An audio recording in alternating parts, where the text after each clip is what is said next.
নমস্কার বন্ধুরা, আমি অর্চনা চলে এসেছি আজকে নতুন একটা রেসিপি।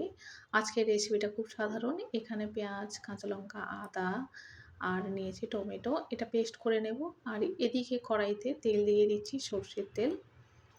তেলটা গরম হয়ে গেলে এর মধ্যে দিয়ে দিচ্ছি 2টো তেজপাতা আর দেব 1 চামচ গোটা জিরে। এর মধ্যে দিয়ে দিলাম কুচিয়ে রাখা পেঁয়াজ। ভালো করে এটা ভেজে নিতে হবে, একটু লাল লাল করে। এবারে এর মধ্যে দিয়ে দেব 1 চামচ রসুন বাটা।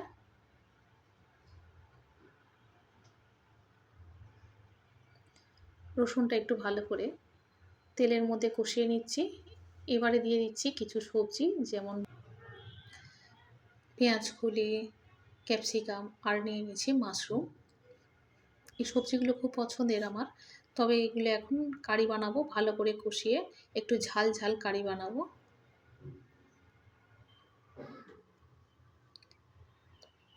এর মধ্যে দিয়ে দিলাম 1 চামচ জিরা গুঁড়ো, 1 চামচ মরিচ গুঁড়ো, স্বাদ মতো নুন,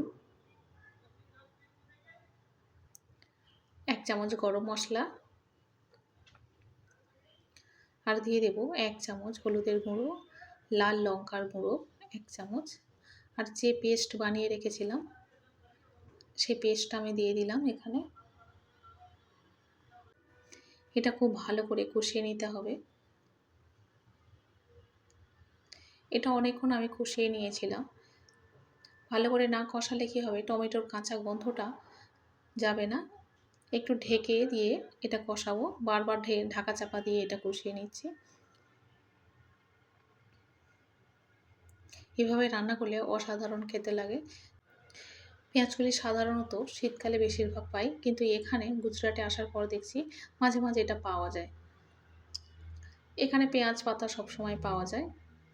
যাই হোক, অনেকক্ষণ কষিয়ে নেওয়ার পরে অল্প একটু জল দিলাম। মিক্সারটা ধুয়ে একটু জল দিয়ে দিয়েছি, পরে কিন্তু আরও একটু দেব।